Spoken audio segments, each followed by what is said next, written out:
الله الرحمن الرحيم الحمد لله رب العالمين الصلاة والسلام على أشرف الأنبياء والمرسلين وعلى آله وصحبه وأهل بيته الطيبين الطاهرين المعصومين أما بعد فقد قال الله تعالى وتباركه في محكم كتابه المبين قوله الحق بسم الله الرحمن الرحيم إذا حكمتم بين الناس فاحكموا بالعدل سواء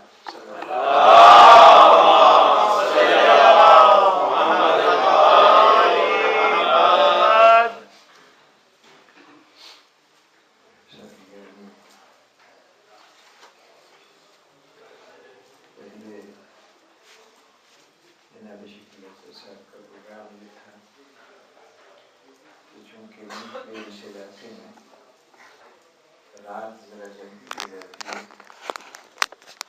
اس لیے زیادہ سے زیادہ 8 بجے نمبر دے دیں لیکن 8 بجے کی صورتحال سے آپ حضرات واقف ہیں کہ نمبر تو تھا سامع بھی نہیں تھے اور خطیب بھی نہیں تھے تو معاملہ 10 بجے تو نہیں ہو گئے میں نمبر پہ آیا ہوں بلکہ اس پر بھی کچھ منٹ زیادہ تو حقیقت تو یہ ہے کہ اس موقع پر خود شکیل اختر صاحب یہ کام کر سکتے تھے آپ لوگوں کی مشکلیں آسان ہو جاتی ہیں ٹریفک کے مسائل کے بعد یہ مصیبت میری صورت میں آئی ہے اس کو برداشت کرنا پڑتا لیکن اطمینان رکھیے انشاءاللہ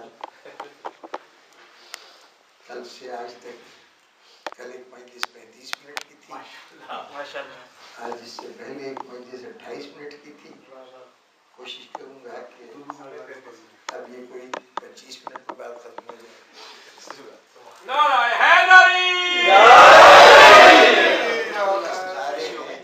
بڑی پسند آئی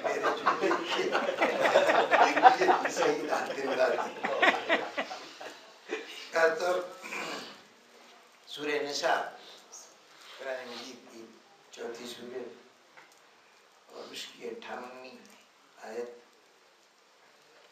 ارشاد ہوا کہ اذا حکمتم بین الناس ان تحکموا بالعدل اگر تم لوگوں میں حکم جاری کرو لوگوں میں فیصلہ کرو لوگوں پہ حکومت کرو تو یہ حکومت عدل پر مبنی ہونی چاہیے ہمارا فیصلہ عادلانہ ہونا چاہیے یہ قرآن مجید کی بلاغت ہے کہ یہ نہیں کہا کہ حاکموں کو عدل سے حکومت کرنی چاہیے صاحبان اقتدار کو مظاہرہ عدل کرنا چاہیے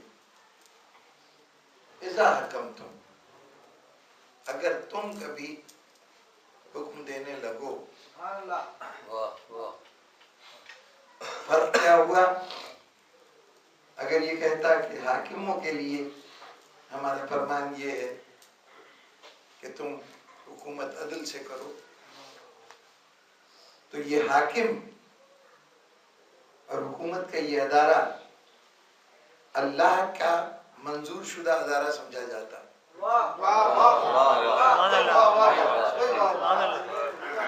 وہ حاکموں کے وجود کو مان رہا ہے اور ان کو ہدایت دے رہا ہے یہاں یوں کہہ کر کے اذا حکمتم اگر تم حکم دے دو مطلب یہ کہ تم بغیر کسی حق کے زبردستی کسی نہ کسی طریقے سے مسجد انصاف پر بیٹھ جاؤ اقتدار حاصل کر لو تو ہمارا دیا ہوا نہیں ہے یہ نہ کہنا کہ اللہ نے بنایا ہے خود سے بن گئے ہو تو اب کم سے کم تم سے تقاضا یہ ہے کہ اب جتنی دیر تک بیٹھے ہو اس وقت تک عدل سے فیصلہ کرنا.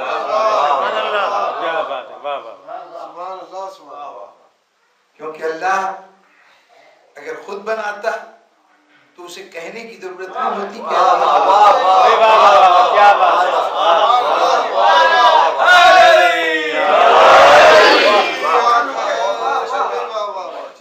اب یہ ایک تفصیلی موضوع ہے کہ اسلام میں حکومت کا تصور کیا ہے. بہرطور کسی تفصیل میں جائے بغیر صرف اتنا عرض کر دوں کہ اسلام دنیا میں انسان پر انسان کی حکومت کا قائل نہیں ہے. اس نے اگر انسان کو اشرف المخلوقات بنا کے خلق کیا ہے تو اس لیے نہیں کہ وہ انسانوں کا محکوم ہو جائے. اس نے اطاعت کا حکم انسان کو انسان کی اطاعت کا حکم نہیں دیا. سب سے زیادہ گنجائش تھی اطاعت کی والدین کی، بے پناہ مرتبہ. والدین کی ذات کو کبھی شکریہ کا مرحلہ آیا تو کہا کہ اللہ کا شکر ادا کرو اور والدین کا شکر ادا کرو. شکر کے معاملے میں والدین کو اپنے ساتھ ملا لیا لیکن حکم کے معاملے میں نہیں ملایا. عام تصور یہ ہے کہ اطاعت والدین کا حکم ہے، یہ نہیں والدین سے حسن سلوک کا حکم ہے، اطاعت کا نہیں. بلکہ سورہ لقمان میں تو واضح طور پہ کہہ دیا گیا کہ اگر والدین تمہیں شرک کی طرف دعوت دیں تو ان کی اس دعوت کو قبول نہ کر لینا. ایسی بات کو نہ مانو جو تمہارے علم میں نہیں ہے، جس کو تم حقیقت نہیں مانتے، اس بات کو کیوں تسلیم کرو. ہاں اتنا خیال رہے کہ والدین کی شان میں بے ادبی نہ ہونے پائے، ان کا احترام باقی رہے، ان کے سامنے اپنے بازوؤں کو جھکا کے رکھو، گردن جھکا کے رکھو، ان کی تعظیم میں کمی نہ ہو.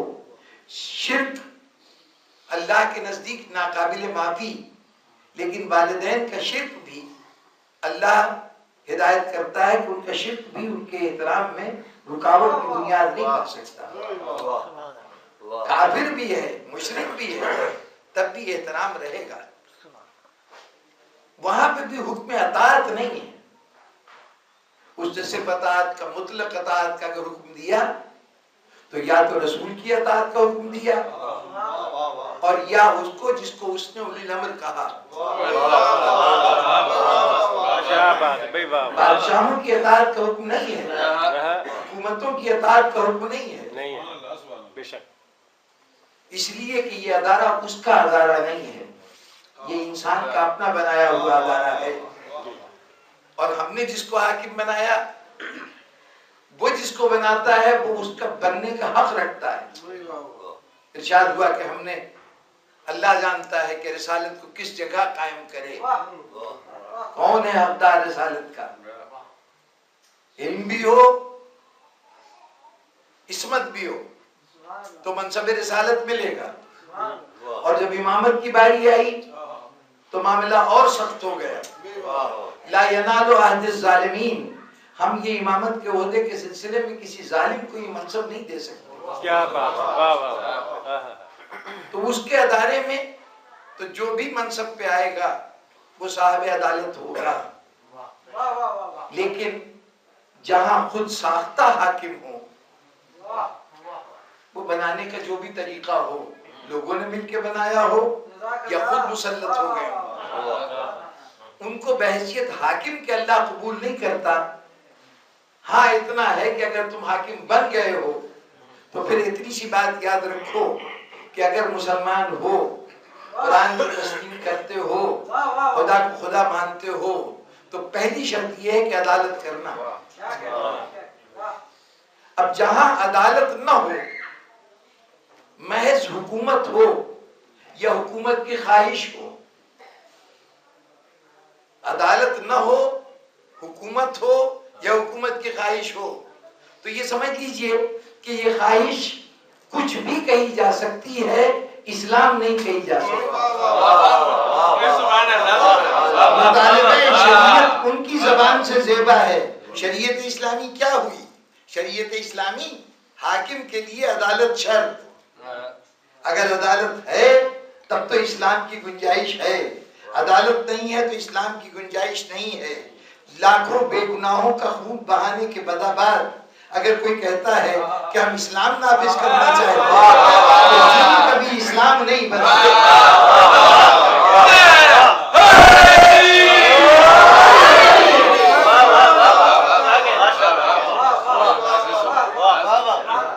موضوع ایسا چھڑ گیا ہے کہ طوالت کی پوری گنجائش موجود ہے۔ گھبرائیے نہیں، انشاءاللہ زحمت نہیں بڑھاؤں گا، لیکن اتنی سی بات کہوں گا کہ ذکر محمد و آل محمد جس کا اہتمام ہم کرتے ہیں، یہ حال کی فکروں پریشانیوں سے نظریں بچا کے ماضی کے خوشگوار مرحلوں میں منتقل ہونے کا نام نہیں ہے۔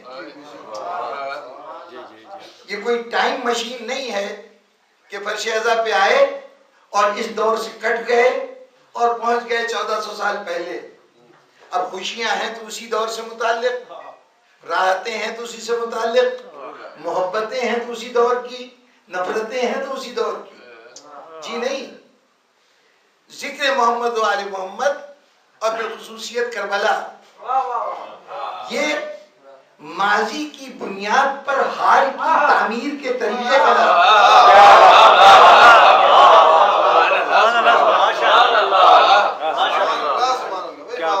یہ ماضی کے قصے محض قصہ کہانی نہیں ہے کہ ہم سن کے لطف اندوز ہو جائیں، اپنے ممدوح کے فضائل کو سن کے خوش ہو جائیں، وہ جو لائق لعنت و ملامت ہیں ان پہ بے شمار کر کے مطمئن ہو جائیں۔ نہیں، تاریخ اپنے آپ کو ہر دور میں دہراتی رہتی ہے۔ تاریخ اسی لیے قرآن مجید کا 2/3 حصہ تاریخ پہ مشتمل ہے کہ یہ تاریخ عبرت کا سامان ہے۔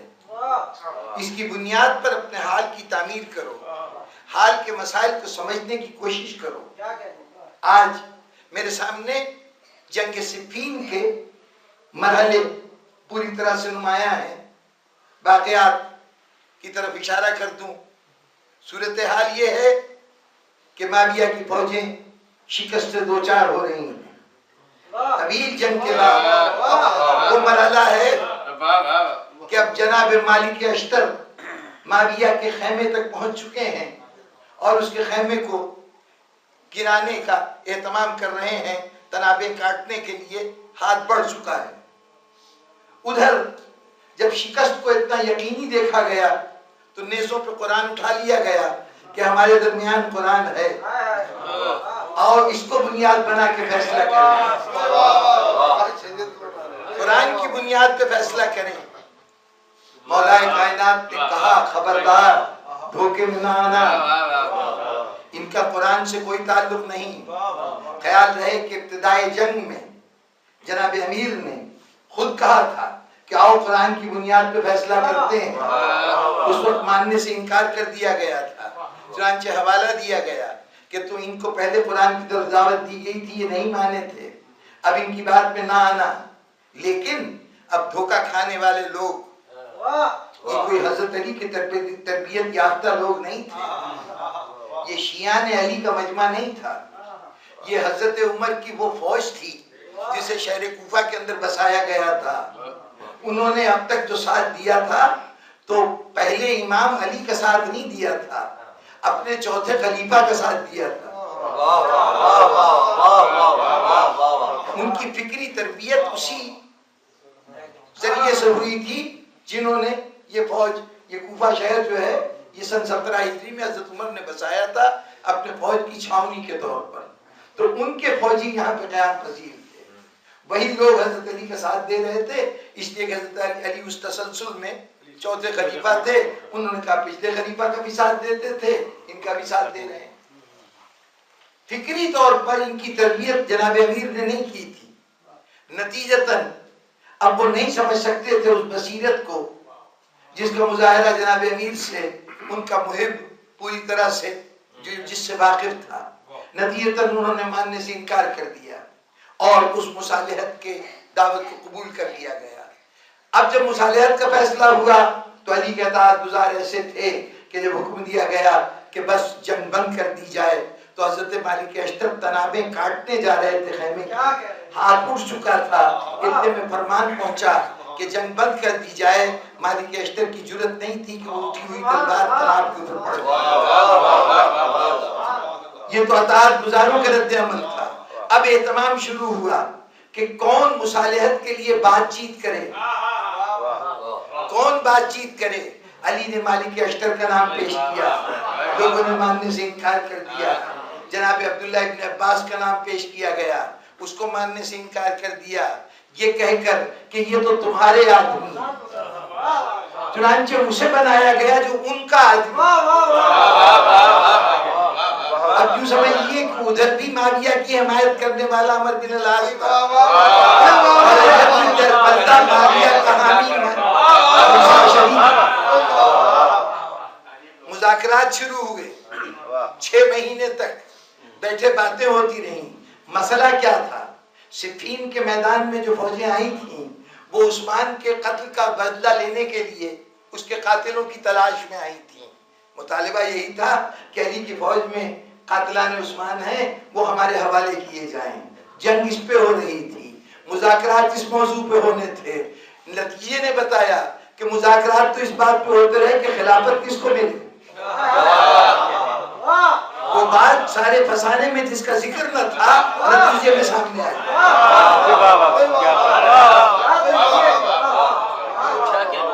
اب جناب والا صرف انہی واقعات کو سامنے رکھیے، کچھ لوگ نیزوں پہ قرآن تو نہیں مذاکرات کا قرآن لے کے آئے۔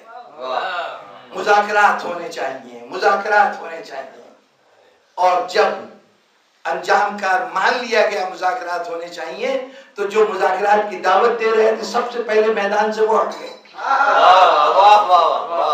اور اب ادھر سے بھی طالبان ادھر سے بھی طالبان۔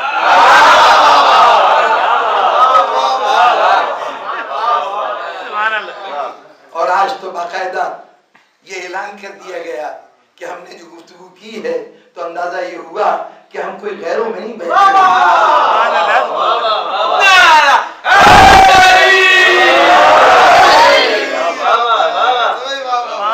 اس وقت علی کہہ رہے تھے کہ مذاکرات کرنے کی کوئی گنجائش نہیں، آج علی والے کہہ رہے ہیں کہ مذاکرات کی گنجائش نہیں۔ اس وقت بھی مسلمانوں نے دھوکہ کھایا تھا، آج بھی دھوکہ کھایا ہے۔ اور ذرا غور فرمائیے کہ مذاکرات شروع ہوئے تو اچانک پہلے کیا ہو رہا تھا کہ صاحب ہم امریکہ کے خلاف ہیں، امریکہ کی جنگ لڑی جا رہی ہے یہاں پر، ہم اس جنگ کو ختم کرنا چاہتے ہیں۔ پھر کہا گیا کہ ہم پر یہ بے آواز طیارے جو بغیر کسی پائلٹ کے آتے ہیں، ان کے حملوں کے خلاف ہم ان کو رکوانا چاہتے ہیں، اس لیے جنگ جاری ہے۔ مذاکرات کی میز پہ آئے تو کہا ہم تو شریعت اسلام کے لیے لڑ رہے ہیں۔ یہ شریعت بیچ میں کہاں سے آ گئی؟ اور شریعت آئی ہے تو کون سی شریعت؟ یہ بتائیے۔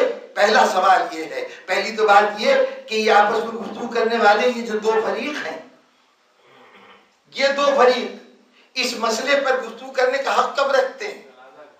اگر مذاکرات کیے بھی جائیں تو اہم ترین فریق تو وہ ہیں، وہ ہزاروں افراد کہ جن کا خون بہایا گیا، ان کے وارثین بیٹھے ہوئے ہیں، وہ لوگ جو آج زخموں سے زندگی کے عمل میں اپنے آپ کو ناکارہ محسوس کر رہے ہیں، وہ سب وہ حضرات ہیں جو ان کے ظلم و ستم کا نشانہ بنتے رہے۔ کوئی ان کا بھی نمائندہ ہے اس کے درمیان؟ جو اصل فریق ہیں، جو نقصان اٹھانے والے ہیں، وہ درمیان میں نہیں ہیں۔ وہ لوگ درمیان میں ہیں کہ جو تمام تر نظریاتی طور پر اتحاد رکھتے ہیں۔ اب بڑے بڑے برقع پوش نقابوں کی جو وہ سب طالبان تھے۔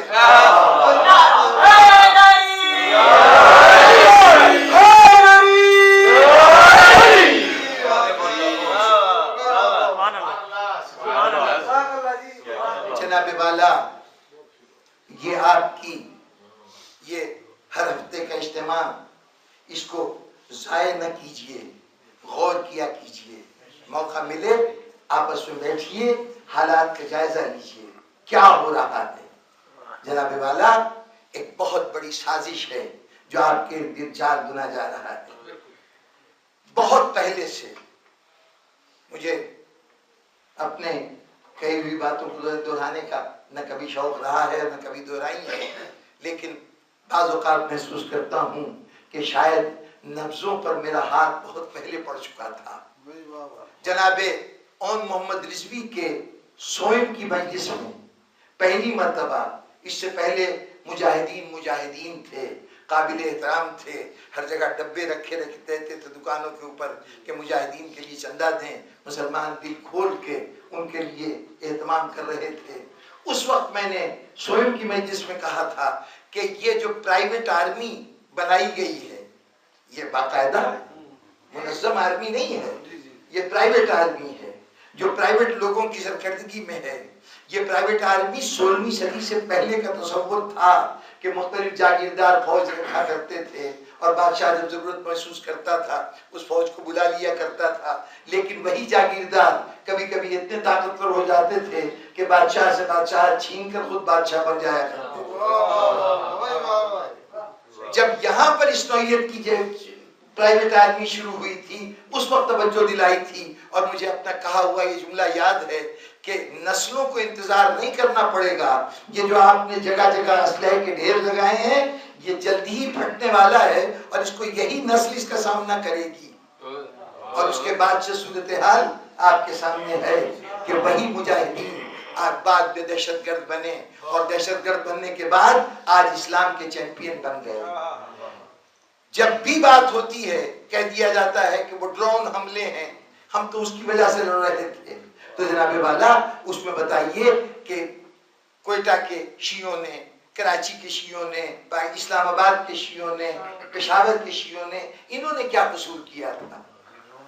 ڈرون حملوں سے ان کا کیا تعلق تھا؟ اور یہی نہیں، وہ جو مختلف اور مقامات پر دھماکے ہوتے رہے جس میں عام شہری مارے جاتے رہے، ان شہریوں کا کیا قصور تھا؟ یہ بے گناہوں کا خون بہتا رہا۔ آج ان خونوں کے بجائے یہ کہا جا رہا ہے کہ جو ہمارے نقصانات ہوتے رہے اس کے لیے حکومت کو کمپنسیشن دینی پڑے گی۔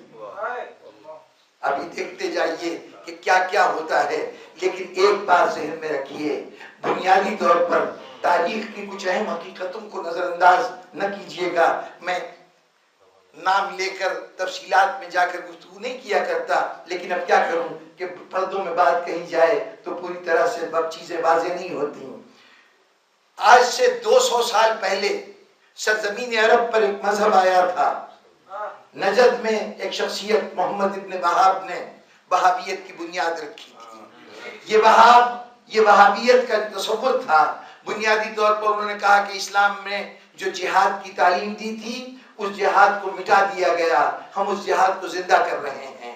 اور جہاد کی زندگی کا مطلب کیا تھا کہ ہمارا ایک مخصوص تصور توحید ہے، جو اس توحید سے اتفاق نہ کرے، جو اس کو نہ مانے وہ شخص کافر ہے، اور جو کافر ہے اس کی جان لینا ہم پر واجب ہے، اس سے لڑنا، اس کی جان لینا واجب ہے، اور جب اس کو مار دیں تو اس کے اہل و عیال کو اپنا غلام اور کنیز بنانا، اس کے مال کو مال غنیمت سمجھنا، یہ سب دین کا کام ہے۔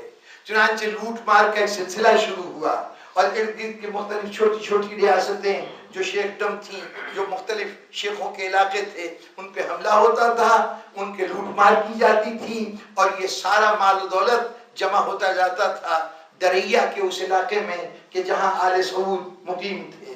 محمد بن وہاب نے آل سعود کے ساتھ معاہدہ کیا، اور وہ معاہدہ یہ تھا کہ ہم تمہاری مدد کریں گے، ہمارے طالبان تمہاری مدد کریں گے۔ اس وقت بھی یہی اصطلاح رائج تھی کہ جو ہمارے طالب علم ہیں، جو ہمارے شاگرد ہیں، وہ تمہاری مدد کریں گے ان علاقوں پہ حملہ کرنے اور اس پہ قبضہ کرنے میں۔ تمہارا کام یہ ہوگا کہ جن علاقوں کو فتح کیا جائے وہاں پر تم وہ شریعت نافذ کرو گے جس کو ہم شریعت کہتے ہیں، اس دین کو نافذ کرو گے جس کو ہم دین کہتے ہیں۔ وہ سلسلہ، وہ گوریلا جنگ کے ذریعے سے اقتدار کو وسیع کرتے جانا، ہوتے ہوتے یہاں تک پہنچا کہ پچھلی صدی کے شروع میں 20ویں صدی کی ابتدا میں انہوں نے باقاعدہ مکہ اور مدینہ کو ایک دفعہ پہلے فتح کیا تھا سن 1702 کے زمانے میں، اور اس کے بعد 1924 میں انہوں نے دوبارہ اس علاقے کو فتح کیا اور اس کے اوپر حاکم ہوئے اور جنت البقیع کو مسمار کیا، جنت المعالی کی تمام قبروں کو منہدم کیا، جو تباہیاں اور بربادیاں ہو سکتی تھیں، اسلام کی جتنی نشانیاں تھیں ان سب کو مٹانے کی کوشش کی، اور اس کے بعد جب تک ان کا تسلط وہاں پر قائم ہے۔ وہاں پر سلطنت کو مستحکم کرنے کے بعد اب یہ سمجھ لیجئے کہ جس جہاد کا تصور وہ لے کے آئے تھے، جس جہاد کا لازمی نتیجہ حکومت میں توسیع ہوتی ہے اور وہاں کی اکثریت کو کچل دیا جاتا ہے، ان کی فکری استحصال کا کیا جاتا ہے، وہ جس مذہب اور مسلک کے ماننے والے ہیں اس مذہب پہ پردہ ڈال دیا جاتا ہے۔ آج بھی جس کو سعودی عرب کہا جاتا ہے، جس کا سعودیوں سے کوئی تعلق نہیں اس عرب سے، یہ خدا و رسول کا، یہ رسول کی ذات سے نسبت رکھنے والی سرزمین سعودیوں نے اپنے نام کر دی ہے۔ بہرطور حجاز کے اس علاقے میں آج بھی اکثریت اسی مسلک اور اسی اصول پر قائم ہے جو ترکوں کے زمانے میں ان کا عقیدہ تھا، لیکن اوپر سے چادر تان دی گئی ہے کہ جس میں دنیا دیکھنے والے یہ سمجھے کہ یہاں وہابیت کے علاوہ اور کچھ نہیں ہے، وہاں کا اصل مذہب ظاہر ہی نہیں ہوتا، اور یہ جو آپ پہ پابندیاں ہیں کہ روضہ رسول کے اوپر نہ جائیں، آپ پہ پابندیاں ہیں کہ کسی قبر پہ نہ کھڑے ہوں، صرف اس لیے کہ اس طریقے سے یہاں کے مقامی لوگ آپ کو پہچانیں گے کہ یہ ہمارے مسلک، ہم مسلک ہیں، اور اس طرح سے آپس میں ربط پیدا ہوگا۔ وہ چاہتے ہیں کہ وہ فنا ہو جائیں اس چھتری کے نیچے چھپے ہوئے، پتہ ہی نہ چلے کہ یہاں پر اصل مذہب کن لوگوں کا ہے اور وہ کیا مذہب ہے، صرف ظاہری طور پر وہابیت نظر آتی ہے۔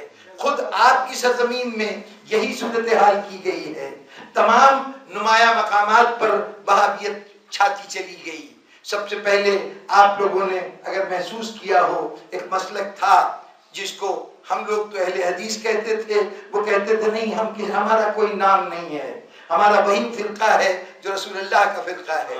مجھے ایسے مراحل سے گزرنا پڑا کہ لوگوں کے پاس اگر فارم بھیجے گئے اپنے فرقے کے اظہار کے لیے تو انہوں نے کہا ہم مسلمان ہیں، اپنے آپ کو اہل حدیث نہیں کہتے تھے۔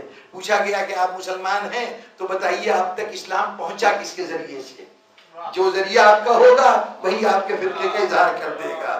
تو غرض وہ نہیں مانتے تھے، اور اس کے بعد آپ نے دیکھا ہوگا پچھلے 3-4 سال کے دوران میں اسی شہر کے اندر جہاں جہاں کوئی اہل حدیث مسجد تھی، انہوں نے جس جلی قلم سے مسجد کا نام لکھا تھا اسی قلم سے بریکٹ میں آگے اہل حدیث لکھا جاتا تھا، اور ان مقامات پر کہ جو یعنی ذرا بیرونی علاقے میں ہوں، کھلی اگر گلی کے اندر مسجد ہے تو مین سڑک کے اوپر کوشش کی گئی کہ بورڈ لگایا جائے مسجد مرتضیٰ اہل حدیث، مسجد فلاں اہل حدیث، باقاعدہ اہل حدیث کا نام جلی حروف میں لگایا گیا۔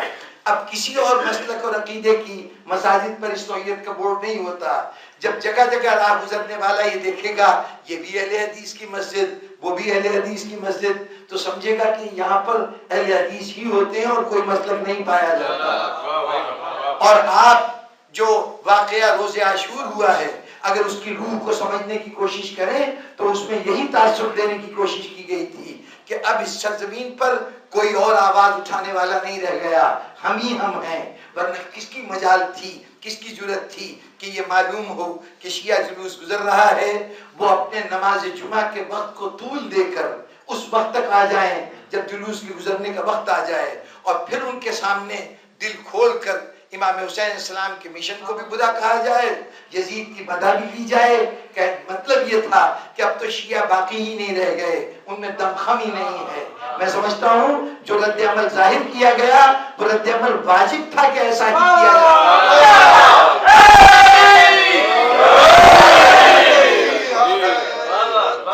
یہ گویا اپنے وجود کا احساس دلانا تھا، ہمیں یہ نہ سمجھو کہ ہم مٹ گئے ہیں، ہم ختم ہو گئے ہیں۔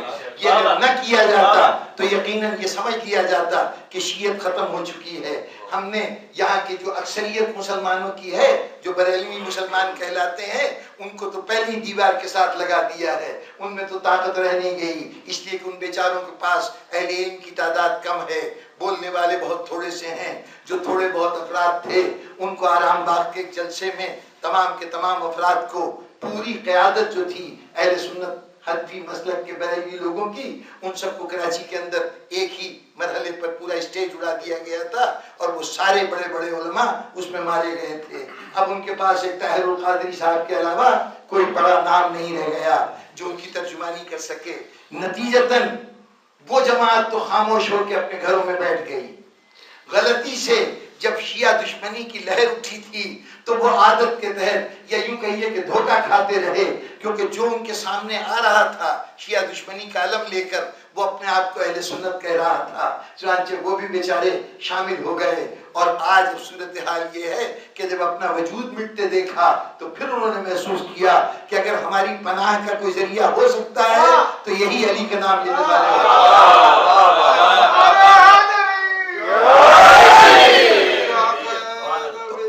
یہاں پر صورتحال یہ ہے کہ یہاں جس وقت 7 لاکھ کے قریب مجاہدین بنائے گئے تھے اس وقت صورتحال کیا تھی؟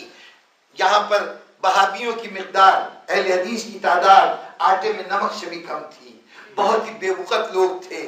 وہابیت کو اس معاشرے میں عیب سمجھا جاتا تھا. گالی تھی لفظ وہابی. لطیفے مشہور ہیں کہ کسی سردار جی کی چلتی ہوئی دکان کو بٹھانے کے لیے مولانا کی خدمات حاصل کی گئیں. انہوں نے اعلان کر دیا یہ وہابی ہو گیا ہے. لوگوں نے سودا لینا چھوڑ دیا. وہ کہتا بھی رہا کہ میں تو سکھ ہوں، میرا وہابیت سے کیا تعلق، لیکن ان کا نہیں، مولانا نے کہا ہے تو یقیناً وہابی ہو گیا. وہی وہابیت آج تمہارا امتیاز ہے، باعث فخر ہے. اب اس کے بعد اگلا قدم کیا ہے؟ بات یہاں ختم نہیں ہوگی. یہ جو 7 لاکھ مجاہدین تیار کیے گئے تھے، آپ کے ملک کے بے روزگار نوجوان جن کو دین کے متعلق کچھ معلوم نہیں تھا، ان کو لے جایا جاتا تھا. مجھے اخبارات میں چھپی ہوئی وہ بیانات میری نگاہوں کے سامنے ہیں کہ اگر لاہور اور گجرانوالہ کے درمیان ان کا ایک مرکز تھا کہ جہاں پر ان کے اجتماعات ہوا کرتے تھے، ایک اجتماع ہو رہا تھا. اس زمانے میں اخباروں نے خصوصی نمبر چھاپے تو اس کے اندر یہ کہا گیا، وہاں پہ ان کا بیان یہ دیا گیا کہ یہاں ہم فرقہ وارانہ بنیاد پر تعلیم نہیں دیتے، خالص سلفی بنیادوں پر ان کو اسلام سکھاتے ہیں. اب جو لوگ سلفی کے لفظ سے واقف ہیں، سلف یعنی پرانے لوگ، یعنی صحابہ کرام اور رسول خدا صلی اللہ علیہ وسلم، ہم یعنی حنفی بنیاد پر، مالکی بنیاد پر، حنبلی بنیاد پر تعلیم نہیں دیتے، بلکہ ہم ان کو براہ راست وہ اسلام سکھا رہے ہیں جو رسول اللہ کے عہد کا اسلام ہے. یہ وہابیت کا سب سے بڑا نعرہ تھا. یہ نعرہ انہوں نے اعلان کیا کہ ہم ان کو وہابیت سکھا رہے ہیں، لیکن عام مسلمان یہ نہیں سمجھا. چنانچہ وہ 7 لاکھ وہ جاہل لوگ کہ جن کو کچھ نہیں معلوم سوائے ان فتووں کے جو ان تک بعض لوگوں نے منتقل کیا ہے، یہ بھی کافر، وہ مشرک، یہ بھی واجب القتل، وہ بھی واجب القتل، تمہیں جنت اس طرح ملے گی اور تمہیں جنت یوں حاصل ہوگی. قتل و غارت گری کے لیے آمادہ ہونے والے یہ 7 لاکھ افراد، اس وقت لوگوں نے محسوس نہیں کیا کہ کوئی جمہوری حکومت میں اتنی طاقت نہیں تھی کہ وہ ان 7 لاکھ آدمیوں سے نمٹ سکتے. قریب تھا وہ وقت کہ اس ملک کے اندر انقلاب آ جاتا، ان 7 لاکھ فوجیوں کے بلبوتے پر حکومت کا تختہ الٹ دیا جاتا، لیکن قدرت نے اہتمام کر دیا. ہر چند کے ماشاءاللہ بڑی بری چیز تھی، لیکن اس وقت ماشاءاللہ لگا اگر فوج سامنے نہ آ جاتی تو اس سے بہت پہلے یہاں پر وہابیت رائج ہو چکی ہوتی اور جمہوریت کا جنازہ نکل چکا ہوتا. لیکن اب جب صورتحال یہ ہوئی، اب کیفیت یہ ہوئی کہ رفتہ رفتہ مختلف دہشت گردی کے واقعات کے بعد وہ مرحلہ آیا کہ اب انہوں نے، ہم پہلے یہ سمجھتے تھے کہ یہ صرف شیعہ دشمنی میں ہو رہا ہے، جگہ جگہ شیعہ مارے جا رہے تھے. جناب والا شیعہ دشمنی میں نہیں ہو رہا تھا. شیعہ تو ان کے لیے پریکٹسنگ گراؤنڈ تھے. سب سے زیادہ وہ طبقہ کہ جو نہ مزاحمت کر سکتا ہے، نہ ان کی حمایت میں حکومت کوئی قدم اٹھانے کو تیار ہے، نہ عدالتیں ساتھ دیں گی نہ پولیس ساتھ دے گی. چنانچہ ان کو مار لینا آسان ہے، تو اپنے تلوار کی تیزی کو آزمانے کے لیے، اپنے جوانوں کو تربیت دینے کے لیے شیعوں کو نشانہ بنایا جاتا رہا. اس وقت متنبع کیا جاتا رہا، کمزور سی آواز تھی، لیکن یہ بات میں کہتا رہا کہ آج جو شیعوں کو نشانہ بنا رہے ہیں، کل ان کے ہاتھ تمہارے غریبانوں تک جائیں گے. یہ تمہارے جتنے بھی وہ ذرائع ہیں کہ جس کو تم اپنی قوت کا سرچشمہ سمجھتے ہو، تمہاری فوج، تمہاری پولیس، تمہارے یہ تمام دستے ان کا نشانہ بنیں گے. اور پھر تاریخ نے بتا دیا کہ وہ صورتحال ہوئی کہ اب فوج اب شیعہ نشانے پہ ہیں، لیکن اس اعتبار سے نہیں، اب تو فوج نشانے پہ ہے، اب پولیس نشانے پہ ہے. جب اس مقام پہ پہنچے تو شروع میں تو برداشت کا مظاہرہ ہوتا رہا. اب جب کیفیت یہ آئی کہ فوج نے جوابی حملے شروع کیے اور یہ طے ہو گیا کہ آئندہ اگر فوج پہ کوئی حملہ ہوگا تو اس کا بھرپور جواب دیا جائے گا. نتیجے میں جب بڑے بڑے چند لوگ مارے گئے اور انہوں نے محسوس کیا کہ اب تو ہم شکست کے دہانے میں پہنچ چکے ہیں، اب ہمارا آخری وقت قریب ہے، تو فوراً ان کے حامیوں نے مذاکرات کا نعرہ بلند کیا. جو ان کی تائید و حمایت کر سکتا تھا، جو فکری طور پر ان سے قریب تر تھا، اس نے کہنا شروع کیا مذاکرات ہونے چاہیے. بھلا بتائیے، مجرموں سے مذاکرات ہوتے ہیں؟ قاتلوں سے مذاکرات ہوتے ہیں؟ ارے مجرم کو گرفتار کر کے سزا دو. اگر تمہاری عدالتیں موجود ہیں اور تم قوت رکھتے ہو تو تمہارا تقاضا یہ ہونا چاہیے کہ ان میں جتنے مجرم ہیں ہمارے حوالے کیے جائیں، حکومت کے حوالے کیے جائیں، عدالتوں میں ان پہ مقدمہ چلایا جائے. نہ کہ یہ کہ مجرم یہ کہہ رہے ہیں کہ تم آ کے ہمیں جو نقصان ہوا ہے اس کا بدل دو، اس کا بدلہ دو. اس کا مطلب یہ ہے کہ یہ نعرہ ہی بنیادی طور پر غلط تھا. اہل نظر اس وقت کہہ رہے تھے کہ اس مذاکرات کی کوئی گنجائش نہیں. اچھا، یہ مذاکرات ہوں گے، ہو سکتا ہے ایک وقت ایسا ہے. آپ کو معلوم ہے کہ مذاکرات کی ٹیم میں دونوں طرف جو افراد ہیں فکری طور پر ایک دوسرے سے بہت قریب ہیں. بڑے تمام سے اخبارات نے ایک ایک کی تفصیل بتائی کہ یہ فکری طور پر آپس میں ہم خیال ہیں. جنہوں نے مذاکرات کا نعرہ لگا کر آج مذاکرات سے علیحدگی اختیار کر لی ہے وہ بھی اس فکر سے قریب تر ہیں. جو مذاکرات کے لیے نامزد کیے گئے ہیں وہ بھی اس فکر سے قریب تر ہیں. اور دلچسپ بات یہ ہے کہ حکومت نے اپنی طرف سے تو ایک ٹیم بنا دی ہے، وہ ایک سرکاری ٹیم ہے، اس کی قانونی حیثیت ہے، لیکن جن کے ساتھ مذاکرات کیے جا رہے ہیں ان کا ایک فرد بھی ابھی سامنے نہیں آیا. انہوں نے براہ راست جن کو کہا جاتا ہے طالبان، اس میں کسی کو نمائندہ نہیں بنایا. انہوں نے 4 آدمی اٹھائے، ہر چند کے وہ بھی فکری اعتبار سے طالبان ہیں، لیکن ان کی سرکاری حیثیت طالبان کی طرف سے نہیں ہے. طالبان کی قیادت آتی، وہ مذاکرات کرتی، تب تو ہم سمجھتے طالبان مذاکرات کر رہے ہیں. ابھی 4 ایسے 5 افراد نامزد کیے گئے تھے، 2 نے پہلے ہی کہہ دیا ہمارا کوئی تعلق نہیں ہے. باقی 3 جو رہ گئے ان کی بھی صورتحال یہ ہے کہ اگر وہ کچھ اور فیصلہ کریں، پہلی تو بات یہ کہ ان کے کوئی ذمہ داری ان پہ عائد نہیں ہوتی، کوئی چیز ان کی اسٹیک پہ نہیں ہے، اس لیے ان کے رویے میں ذرہ برابر بھی لچک نہیں ہوگی. وہ اپنی بیتکی باتوں پر اڑے رہیں گے، اور اس بیتکی باتوں کے بعد بھی اگر کسی موقع پر انہوں نے کوئی کمزور فیصلہ کر بھی لیا تو کہا جائے گا کہ یہ تو اس کمیٹی نے کیا ہے فیصلہ، ہم طالبان کا اس سے کوئی تعلق نہیں ہے. کوئی ضمانت نہیں ہے کہ ان کا کیا ہوا فیصلہ قبول ہو.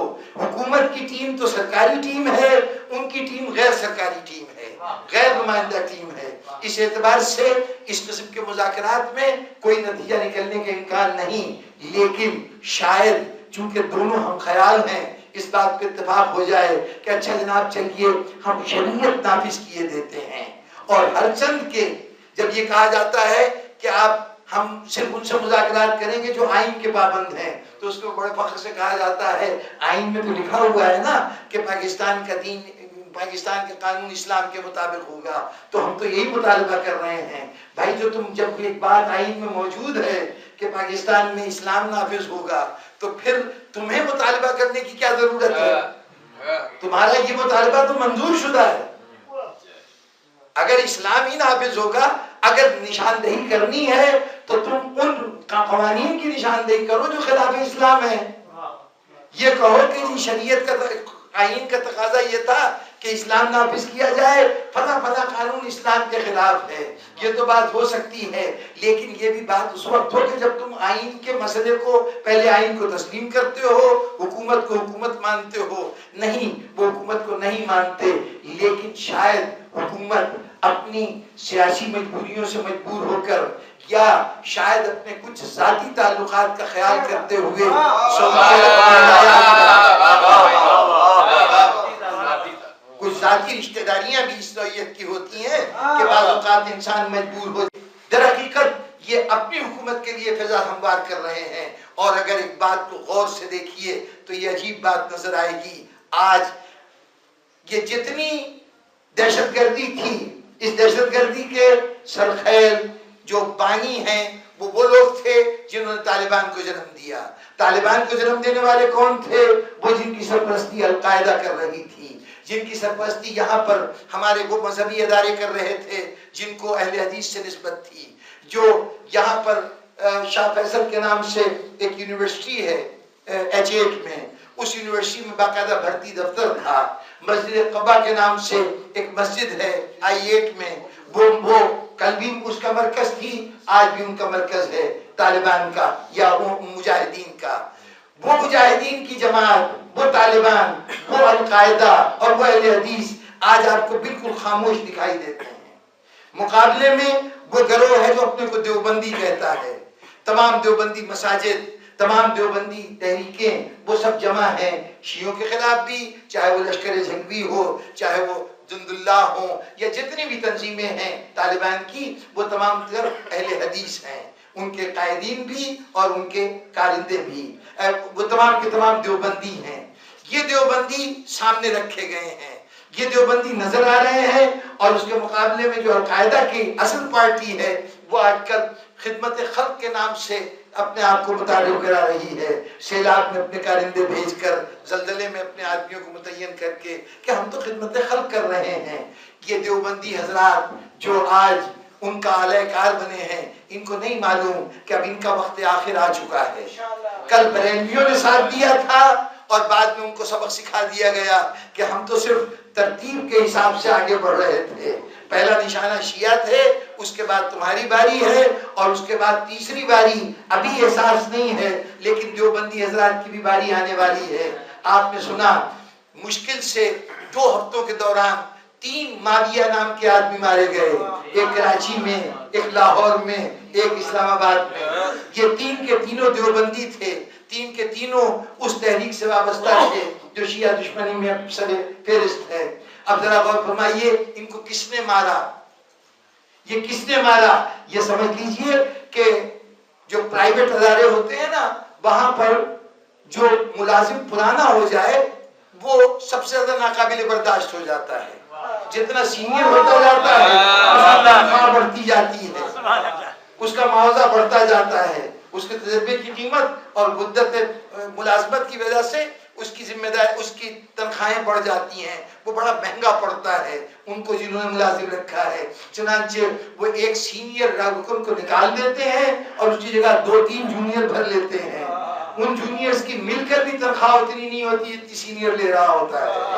اب صورتحال یہی ہے کہ جو جماعت انہوں نے پیدا کی تھی، وہ جو کچھ ان کے لیے روزینے جو ماہانہ مقرر تھے، دن بدن ہوس بڑھتی گئی، مطالبے بڑھتے گئے. اب جب مطالبے زیادہ ہو گئے تو اب ایک ایک کر کے ان کو درمیان سے ہٹایا جا رہا ہے. قیادتیں ختم ہو جائیں گی تو اس کے بعد یہ بھیڑ رہ جائے گی، اس کو جدھر چاہیں گے وہ ہٹا کے لے جائیں گے. در حقیقت یہ دیوبندی حضرات جو آج چیمپئن بنے ہوئے ہیں طالبان کی صورت میں، بس اب ان کا وقت آخر قریب ہے. ذرا ان کو حکومت سے اس وقت صورتحال یہ ہے کہ جب جنگ جمل ہو رہی تھی تو معاویہ جس کو حضرت عثمان نے اپنے آخری مرحلے پر مدد کے لیے بلایا، لیکن وہ فوجیں لے کے شام سے نکلے اور ذات العرق کے مقام کے اوپر آ کر فوجیں لے کے بیٹھ گئے. 40 دن تک حضرت عثمان کا محاصرہ جاری رہا، حضرت عثمان مار دیے گئے لیکن معاویہ نے قدم آگے نہیں بڑھایا. اور اس کے بعد بھی فوراً وہاں سے پلٹ گیا، مدینے نہیں آیا جہاں حضرت عثمان کا قتل ہوا تھا. ان کی لاش کو دفن کرنے والا کوئی نہیں تھا. اس حالت میں وہ واپس چلا گیا اور اب شام میں جا کے اپنے آپ کو منظم کرتا رہا. اس دوران میں پہلی یہ سمجھیے کہ غلطی حضرت عائشہ سے ہوئی کہ جو میدان جنگ میں نکل آئیں اور حضرت علی سے جنگ کرنی شروع کر دی. تمام جنگ ہوتی رہی حضرت عائشہ کی جناب امیر کے ساتھ. جمل کا واقعہ ہوا، معاویہ پھر دمشق میں بیٹھا رہا، اس نے باہر نکلنے کی کوشش نہیں کی. کیوں؟ اس لیے کہ جب عثمان مارے جا رہے تھے تو وہ مطمئن تھا کہ ہرچند میرے قبیلے کا فرد ہے لیکن مارا جائے تو میرے لیے گنجائش پیدا ہو سکتی ہے. عثمان کی موجودگی میں معاویہ کی کوئی گنجائش نہیں تھی، تب تک نہیں جا سکتا تھا۔ اس کے بعد جب حضرت عائشہ اور جناب امیر کے درمیان جنگ ہو رہی ہے تو اسے اطمینان ہے کہ کوئی جیتے کوئی ہارے، کمزور دونوں ہو جائیں گے، کمزور دونوں ہو جائیں گے۔ اور یہی سوچ کر اس نے اس کے بعد جب جنگ جمل ہو چکی تب پھر صفین کی لڑائی شروع ہوئی کہ اب علی نسبتاً پہلے کے مقابلے میں کمزور ہو چکے ہیں، اب ان سے جنگ ہو سکتی ہے۔ گویا صورتحال وہی آج بھی ہے، یہ سمجھا جا رہا ہے کہ کوئی بات نہیں، اس وقت یہ مذاکرات ہوتے رہے، حکومت طالبان سے ٹکر لیتی رہے، کبھی آپ القاعدہ کا نام آج کل نہیں سن رہے، اس لیے کہ القاعدہ نے اپنے آپ کو سمیٹ لیا ہے۔ اب طالبان اور حکومت لڑتے رہیں، نتیجے میں کوئی جیتے، طالبان جیتے یا حکومت جیتے، دونوں میں سے دو کے دونوں اتنے کمزور ہو جائیں گے کہ پھر القاعدہ کے لیے یہاں پر اپنی حکومت قائم کرنا کوئی دشوار کام نہیں ہوگا۔ اب اگر آج بھی ان چیزوں کو نہ سمجھا گیا تو یاد رکھیے کہ وہ وقت دور نہیں ہے کہ ہمیں وہی سعودی عرب کے سے حالات کا سامنا یہاں بھی کرنا پڑے، ہمیں بھی ان مصائب سے گزرنا پڑے جس سے سعودی عرب کے مومنین بھی گزرے ہیں اور عام مسلمان بھی گزر رہے ہیں۔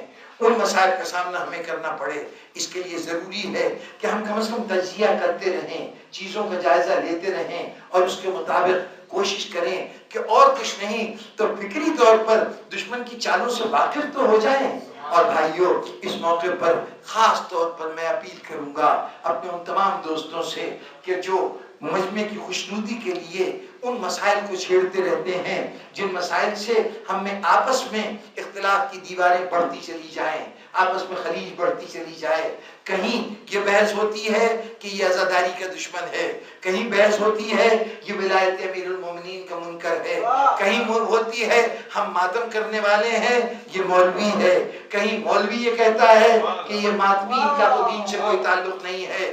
یاد رکھیے دشمن کی تلاش کے لیے دور جانے کی ضرورت نہیں ہے، آپ کی قوت اتحاد میں جو اتحاد کا دشمن ہے وہ آپ کا دشمن ہے۔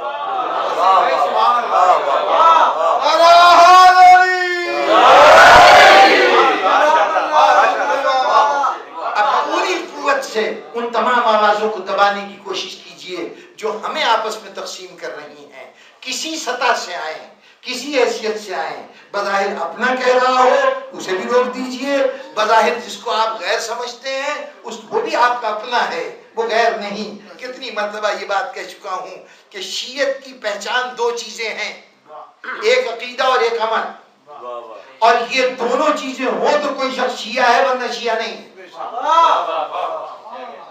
دنیا میں جائیے اور پوچھئے، پڑھے لکھے لوگوں سے پوچھئے شیعہ کون ہے، اگر جانتا ہوگا، یوں تو قصہ کہانی کوئی بھی منسوب کر سکتا ہے، لیکن اگر کچھ جانتا ہوگا تو کہے گا شیعہ وہ ہیں جو علی بن ابی طالب کو بعد رسول خلیفہ رسول سمجھتے ہیں، جانشین رسول سمجھتے ہیں، بلا فصل خلیفہ مانتے ہیں۔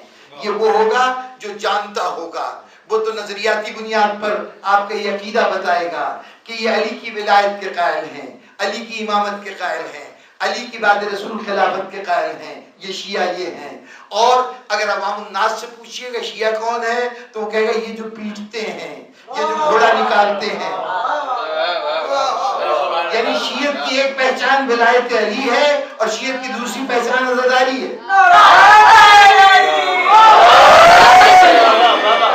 اور یہ خیال رہے کہ ولایت علی تنہا ہو تب بھی شیعہ نہیں، عزاداری تنہا ہو تب بھی شیعہ نہیں۔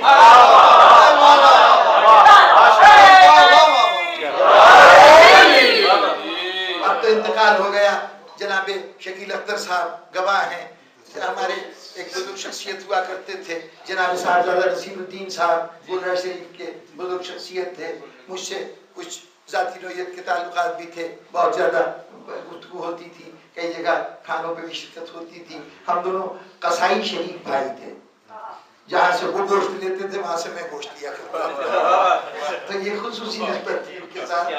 تو وہ یعنی گویا ہم دسترخوان کے ساتھی تھے، دوسرے لفظوں میں کہا جا سکتا ہے۔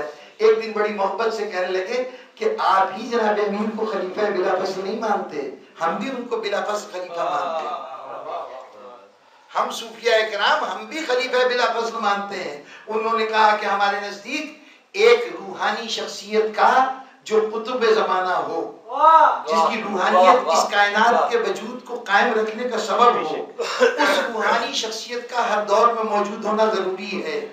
ایک لمحہ بھی ایسا گزرے کہ وہ روحانی شخصیت موجود نہ ہو تو یہ زمانہ قائم نہیں رہے گا، یہ دنیا قائم نہیں رہے گی۔ حضور کے بعد کی روحانی شخصیت جناب امیر ہیں، حضرت علی ہیں، حضرت ابوبکر یا حضرت عمر سیاسی جانشین ہیں۔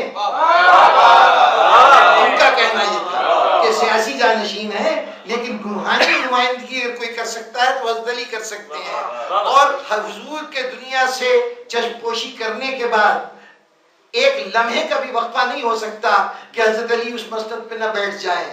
اگر کوئی ایک لمحہ بھی ایسا ہو تو وہ زمانے کی ہلاکت کا، تباہی کا لمحہ ہوگا۔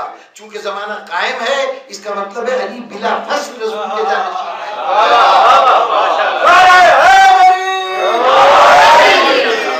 وہ یہ مانتے ہیں لیکن شیعہ نہیں ہیں۔ علی کو ولی مانتے ہیں، بلا فصل خلیفہ رسول مانتے ہیں، لیکن شیعہ نہیں ہیں، اس لیے کہ عزادار نہیں ہیں۔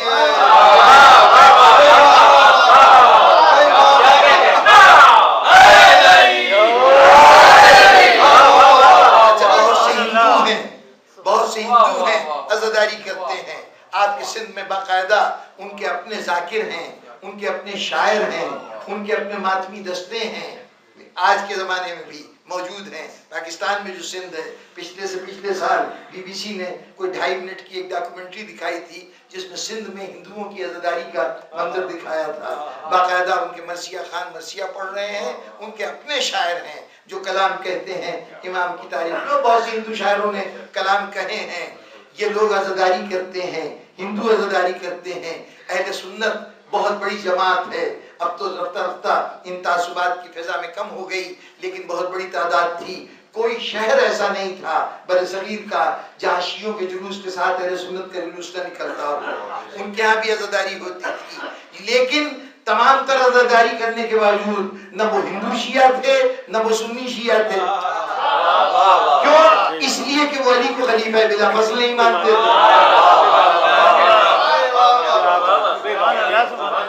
محض ولایت کو مانے عزادار نہ ہو تو شیعہ نہیں، محض عزادار ہو ولایت علی کو نہ مانے تو شیعہ نہیں۔ تو یہ دونوں چیزیں تو شیعت کی بنیادی روح ہیں، جو ان میں سے کسی ایک کا بھی انکار کرتا وہ شیعہ ہی نہیں، اس سے بحث کس بات کی؟ یہ تو بنیادی بات ہے۔ اب رہ گیا یہ کہ کون کتنا مانتا ہے، کتنی معرفت رکھتا ہے۔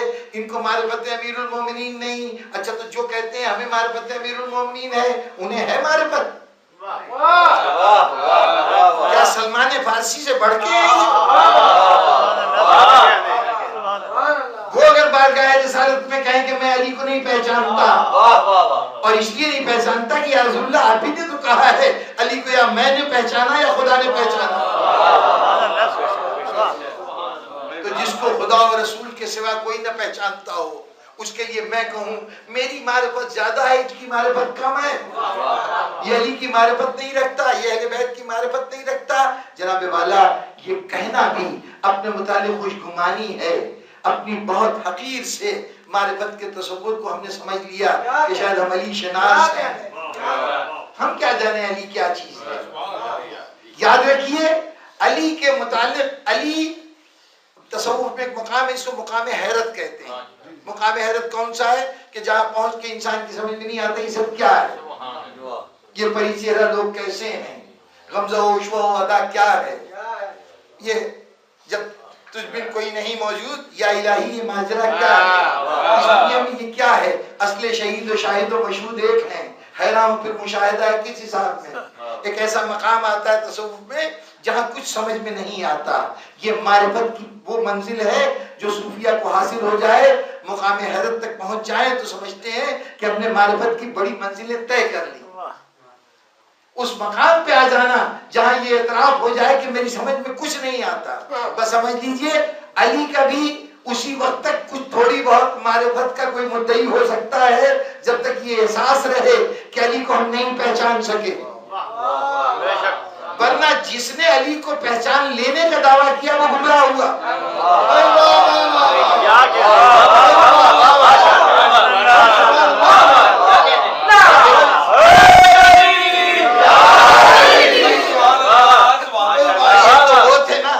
جنہوں نے کہا کہ علی ہم جیسے تھے، جنہوں نے علی کو ایک عام انسان سمجھا. اب عام انسان سمجھا تو اس کا مطلب یہ کہ ہم علی کو سمجھ گئے ہیں، وہ ہماری طرح کے عام انسان ہیں، جیسے ہمارے سیاستدان ویسے یہ سیاستدان، جیسے ہم میں جو عیب اور خوبیاں ہیں ویسی ان کے اندر ہیں. جس نے یہ سمجھا کیا گمراہ نہیں ہے؟ جس نے علی کو اس سطح پہ رکھا وہ گمراہ ہے. اچھا ایک اور گروہ تھا، اس نے کہا ہم نے علی کو پہچان لیا. تم تو نہیں جانتے علی کون ہے، تم علی کو امام کہتے رہے، علی کو ولی کہتے رہے، سب کچھ کہتے رہے، ہم جان گئے علی کون ہے، علی تو خدا ہے. جس نے عام انسان سمجھا وہ بھی سمجھنے کا دعوے دار ہے، گمراہ ہوا. جس نے خدا سمجھا وہ بھی سمجھنے کا دعوے دار ہے، وہ بھی گمراہ ہوا. علی کی معرفت نہ سمجھنے میں ہے. جب تک یہ تصور ذہن میں ہے کہ ہم علی کے مقام کو نہیں سمجھ سکتے، اس وقت تو سمجھ لیجئے کہ آپ پہچانتے ہیں، یعنی کم از کم یہ پہچانتے ہیں کہ ہم نہیں پہچان سکتے، کہ ان کی عظمت کا حقیقی اعتراف ہے. یہاں کوئی یہ دعویٰ نہ کرے کہ فلاں نہیں پہچانتا، فلاں معرفت نہیں رکھتا، فلاں تو علی کا مقصر ہے، ان کی شان کو نہیں پہچانتا. تم کیا پہچانتے ہو؟ کیا بات. اگر پہچانتے ہو تو خدا کا شکر ادا کرو، خدا کا شکر ادا کرو جتنا پہچانتے ہو. اگر تمہارے خیال میں کچھ تمہیں زیادہ پہچان حاصل ہو گئی ہے تو یہ اللہ کا کرم ہے تمہاری ذات پر، ورنہ بات پھیل جائے گی. آپ کس علی سے واقف ہیں؟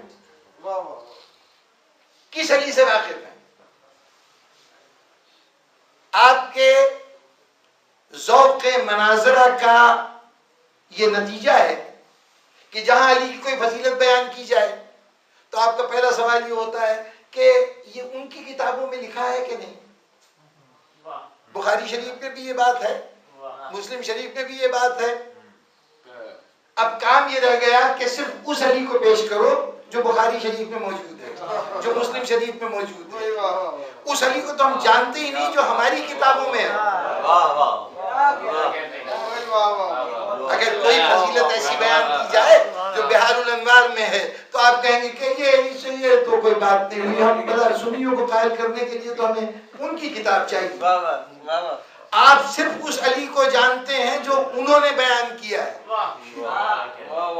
انہوں نے جس علی کو بیان کیا وہ علی تو چوتھا خلیفہ ہے. وہ تو ترتیب کے اعتبار سے 3 خلفاء کے بعد اس کا نمبر آتا ہے کہ فضیلت میں فلاں فلاں فلاں، اس کے بعد علی، جس علی کو وہ بیان کرتے ہیں. ہم اس علی کو جانتے ہیں جو انہوں نے بیان کیا، اور اس اعتبار سے علی چوتھی خلافت میں چوتھے نمبر پر اور مرتبے میں بھی چوتھے نمبر پر. جی اصولاً اگر انہی کے باتوں کو ہم درست سمجھتے ہیں، صرف انہی کی باتوں کو قبول کرتے ہیں تو ہمیں بھی علی کو وہی کچھ ماننا چاہیے. لیکن ہم علی کو وہ کچھ نہیں مانتے. علم علی کے متعلق وہ کچھ ہے جو ان کی کتابوں میں ہے. ایمان ہمارا بالکل مختلف ہے. پوچھوں میں کہ علی کو آپ کیا سمجھتے ہیں تو اپنے ذہن کے تمام گوشے کرے دیے، کوئی ایک جملے میں جواب نہیں دے سکتے کہ علی کو کیا سمجھتے ہیں. مشکل کشا سمجھتے ہیں، حاجت روا سمجھتے ہیں، بس علی سب کچھ علی ہے. یہی کچھ کہیں گے نا. ایک ایسی ذات کہ جس کے متعلق جو بھی گمان کیا جائے، عظمت کا جو پہلو بھی، وہ اس کی ذات پر منطبق ہوتا ہے. جتنا علم ہے اس کے اعتبار سے تو ہمیں چوتھا خلیفہ ماننا چاہیے تھا، انہیں ترتیب کے اعتبار سے چوتھا درجہ دینا چاہیے تھا. لیکن مانتے ہیں ویسے کہ کائنات میں ان سے زیادہ افضل کوئی نہیں. تو یہ ماننا ہمارے علم کا نتیجہ نہیں ہے.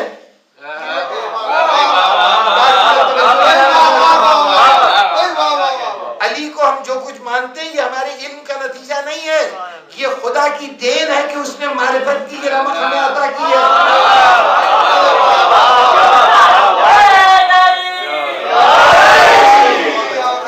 تو اس خدا کی دین پر خدا کا شکر ادا کرو، فخر نہ کرو، ناز نہ کرو کہ ہم علی کو پہچانتے ہیں.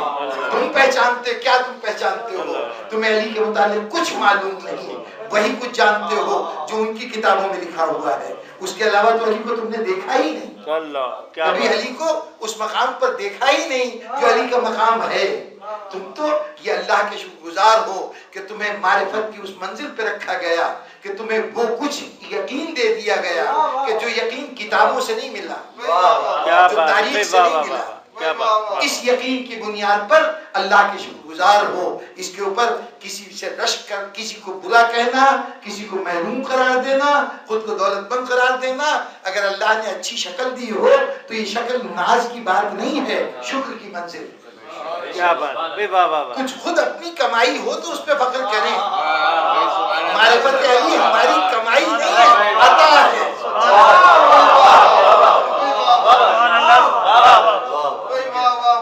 بس بزرگان محترم، یہ بھی عطا ہے اور حسین کا درد بھی عطا ہے۔ جس طرح علی کی معرفت پر کوئی یہ نہیں کہہ سکتا کہ یہ ہم نے پیدا کی ہے، ہم کیا اور ہماری اوقات کیا۔ اپنی دنیا کی محبتوں میں تو ہم کہتے ہیں نا کہ محبت کی نہیں جاتی، ہو جاتی ہے، تو علی سے محبت بھی ہو جاتی ہے، اور جو چیز ہو جاتی ہے اس میں میرا دخل نہیں ہے، اس میں میرا ہاتھ نہیں ہے، یہ تو عطا پروردگار ہے۔ بس جیسے یہ عطا ہو جاتی ہے ویسی غم حسین بھی نعمت ہے، یہ عطا ہے۔ کتنی آنکھیں ہیں کہ جو اشکبار ہوں، لیکن وہ جوش نے کہا تھا جس آنکھ کے پردے میں چھلکتے رہے آنسو، وہ آنکھ بھی سرچشمہ انوار خدا ہے، لیکن ہر آنسو نہیں۔ غم حسین کا آنسو ہو تو یقیناً سرچشمہ انوار خدا ہے وہ آنکھ۔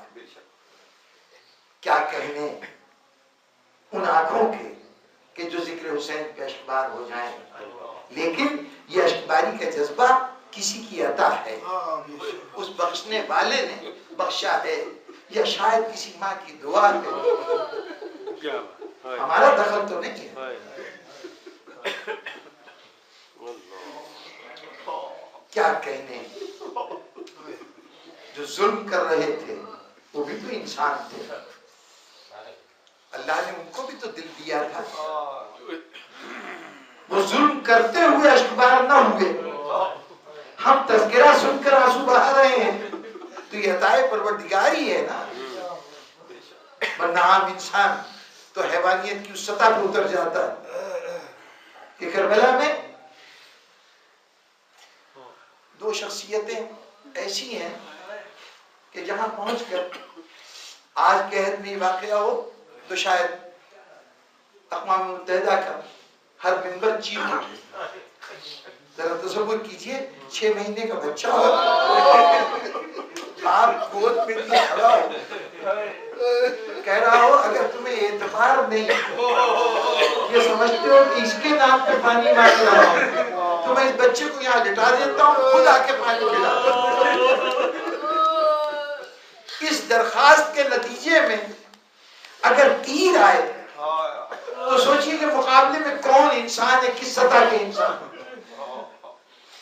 یہ منظر انسانیت کو خون کے آنسو رلانے کے لیے کافی ہے، اور پھر وہ منظر کہ ایک چھوٹی سی بچی ہے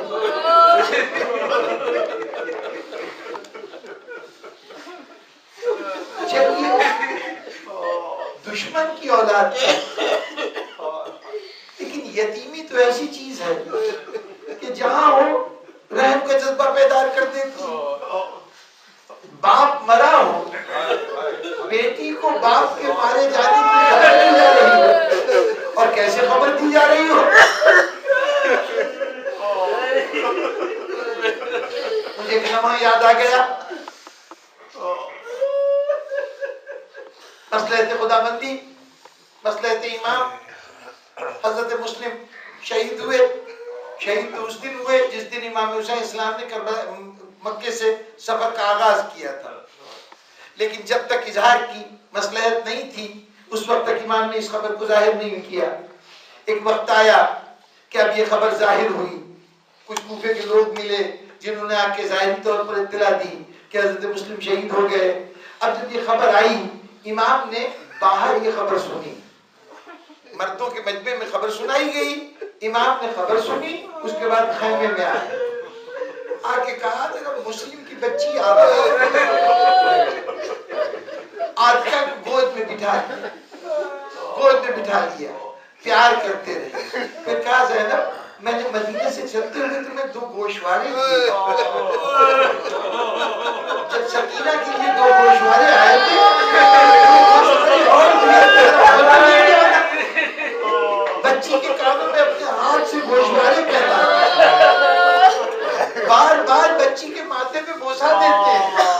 اب بنی ہاشم کی بچی تھی، اس طرز عمل سے ایک مرتبہ چونک اٹھی.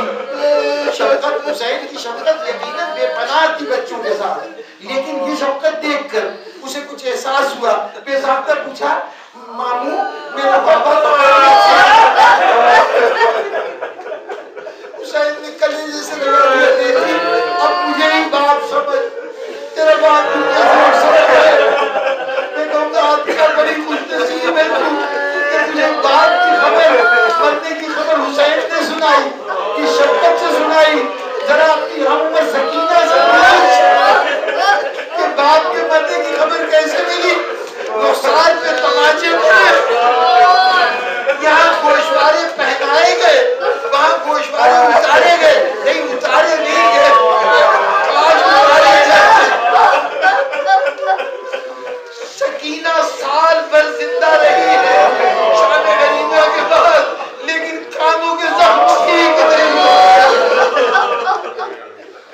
سامعین گرامی، کچھ قدرت کو 2 جملے کہہ کے آپ کی زحمتیں ختم کروں. قدرت کو بہت کچھ دکھانا مقصود تھا، سبھی کے لیے قید و بند کی صحبتیں تکلیف دیتی، سبھی وطن جانے کی آرزو رکھتے تھے. لیکن عجیب بات ہے کہ یہ آرزو سب سے زیادہ سکینہ نے ظاہر کی. جب حسین جا رہے تھے میدان کی طرف تو اس وقت سکینہ نے جب وہ گھوڑے کے پاؤں سے لپٹی تھی تو حسین نے گود میں لے کے اٹھا کے کہا تھا بیٹی میں نے اللہ سے یہ دعا مانگی کہ ایک بیٹی ایسی عطا کر دے کہ جو میں اس کے بغیر نہ زندہ رہ سکوں، وہ میرے بغیر نہ زندہ رہ سکے. بیٹی میں چاہتا تھا کہ میدان میں میں اس صبر کا بھی مظاہرہ کروں، تو مجھے جانے کی اجازت دے دے. کہا اچھا بابا اگر جا ہی رہے نا تو مجھے ذرا مدینے کا یہ پہلی مرتبہ مدینے جانے کا اجازت تھا. پھر جب شام کے قید خانے میں تھی کبھی کبھی آ کے امام زین العابدین کے پہلو میں بیٹھ جاتی تھی. چھوٹے سے سوراخ سے آسمان نظر آتا تھا، پرندے اڑتے ہوئے دکھائی دیتے تھے. صبح کو ایک سمت میں جاتے تھے، شام کو واپس جاتے تھے. سکینہ نے پوچھا بھیا یہ کہاں جا رہے ہیں؟ کہا اپنے آشیانوں میں جا رہے ہیں. کہا ہم بھی کبھی وطن جائیں گے. بس سامعین گرامی میری بات ختم ہو گئی. وہ بچی جس کو وطن جانے کی سب سے زیادہ آرزو تھی، سب وطن کے لیے پڑھتے، اب زینب کھڑی ہے. سکینہ وطن جانے کا وقت ہے، لیکن تجھے بڑی آرزو تھی آج تجھے وطن واپس لے چلے. قبر سکینہ کے حالت زار نے کہا شہزاد بی بی آپ جائیے، پھوپھی جائیے، سکینہ کو کربلا میں کیا آپ چھوڑ جائیں گے؟ یا اللہ ان کی مصیبت کو آسان فرما، ان کو رہائی عطا فرما، اور جب تک وہ قید و بند میں ہیں پروردگارہ ان کو استقامت بھی عطا فرما، ان کے لویال متعلقین کو صبر جمیل بھی عطا فرما، اور ملت کو یہ توفیق عطا فرما کہ وہ اپنے ان ساتھیوں کے لیے جو خدمت جس انداز سے کر سکتے ہیں سب اپنی خدمتیں پیش کریں تاکہ وہ اپنے آپ کو تنہا محسوس نہ کریں. رب العالمین ہمیں اتحاد کی نعمت عطا فرما دے، ہمیں وہ طاقت عطا فرما دے اتحاد کے ذریعے کہ جو دنیا کی بڑی سے بڑی قوت کو شکست دینے کی صلاحیت رکھتا ہے. یا اللہ ہمیں دوست و دشمن کے پہچان کا بھی امتیاز عطا فرما، اور رب العالمین دشمنوں کی سازشوں سے بچنے کی عقل اور بصیرت بھی عطا فرما.